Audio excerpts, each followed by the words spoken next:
Hi everyone, Chris here with Rainbow Guys DIY. Today I'm going to be patching my kitchen ceiling. Recently I installed some LED puck lights in the ceiling, replacing an old fluorescent fixture that was quite hideous, sitting in the middle of my kitchen. So in removing that fixture, not only did it leave the opening for the old junction box, but it also left some lines outlining the fixture where it was caulked to the ceiling quite heavily. I also replaced two recessed lights above the sink, replacing them with the chandelier, so I have those two holes to patch as well. We also took down some cabinets, leaving another caulk line in the knockdown ceiling. So I'm going to show you how to patch the holes and repair the knockdown for a seamless transition. So I've already gone ahead and put something up in the attic to actually secure the new drywall plugs to. I just used some excess trim that we had. It doesn't really matter what it is, just so that there is something to actually screw the drywall onto while it is drying with the new mud and all of that. All right, so here you can see where the old fluorescent fixture was. There was the junction box and then the outline from where the actual fixture sat on the ceiling. A little bit over this way, you can see the two lights that were the recessed lights along with my new chandelier and the line from where the old cabinets sat.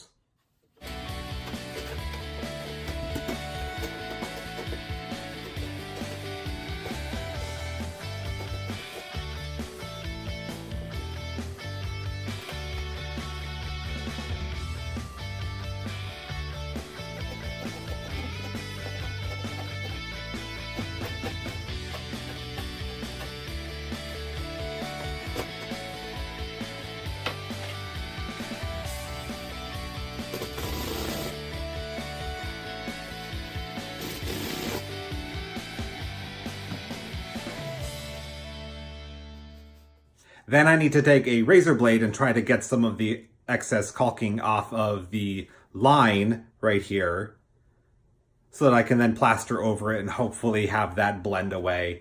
We have not painted the ceiling in this room yet since we moved in a year ago, and as you can see, it's quite yellow. Right there behind me is a little spot that I did a test of the new ceiling paint, so you can tell it's going to be quite a difference once it is painted. A nice bright flat white.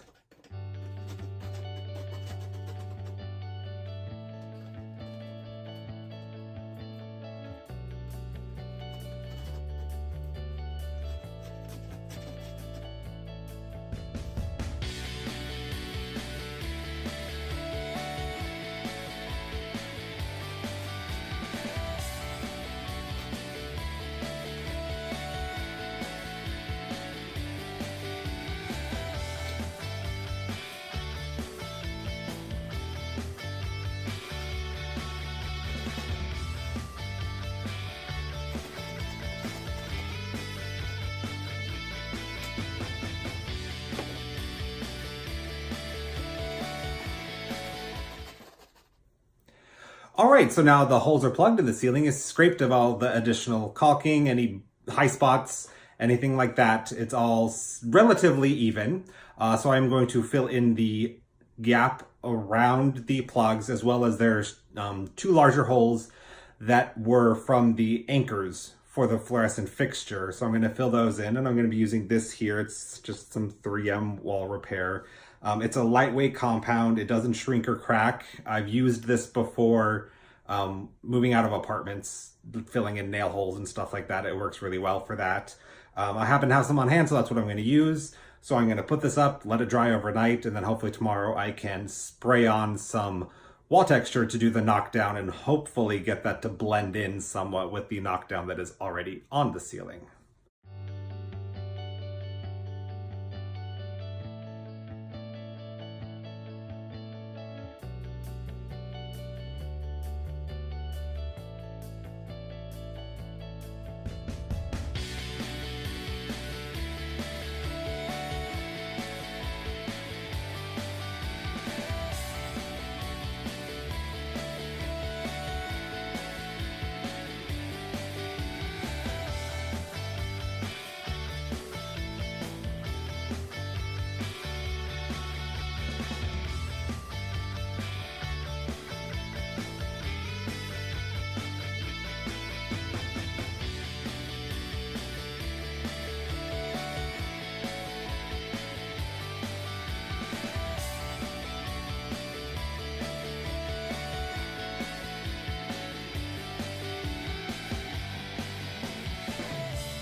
All right, we're gonna let that dry overnight.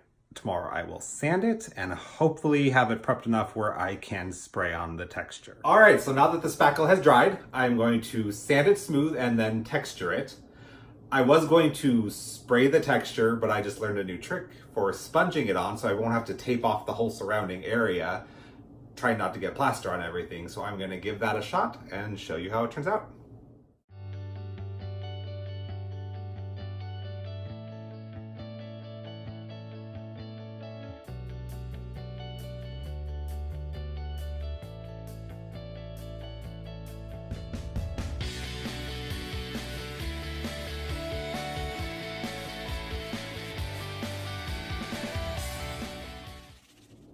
All right, now I'm gonna mix up some of the wall texture. I just have this powdered kind here and a bucket of water. I don't need very much, so I'm gonna try not to overmix.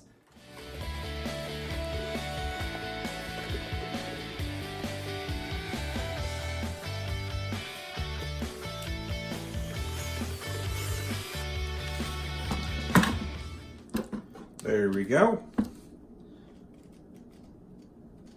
You can see it's kind of the consistency of peanut butter, I'd say. You just want to mix it so there aren't any lumps in it. It's recommended that you actually mix it, let it sit for 10 to 15 minutes, and then mix it again so any little lumps can get saturated with the water. That way it goes on a little bit smoother. Alrighty, let's see how well this works.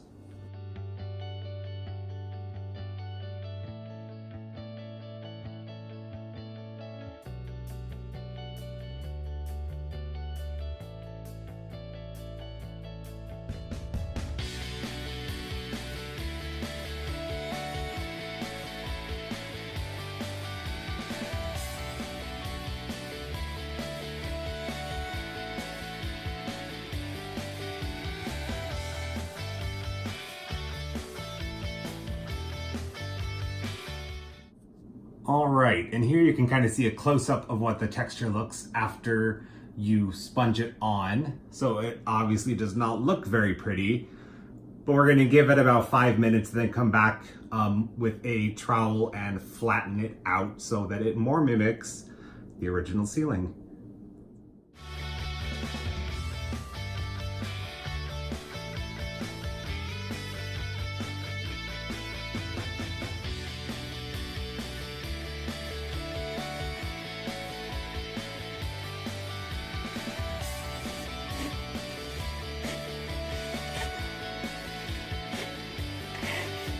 All right, so I've got it all knocked down now, blending in pretty well. You can kind of tell right here is where it is still wet, and here's the original ceiling. The key to this is just very light strokes with the trowel to knock down the wet plaster, not to do too much at once, otherwise you'll get a flat spot.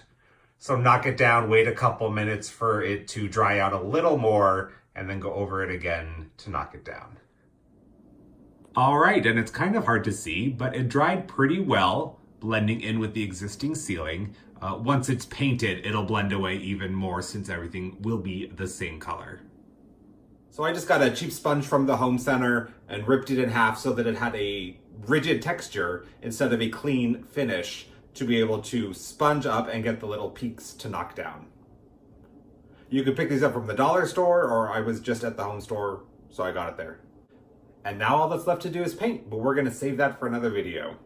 If you like this video, please click the like button below. Also subscribe to the channel and be sure to click the little bell so you don't miss when we upload new videos. Also be sure to follow us on Instagram at rainbowguysdiy. Putty knife.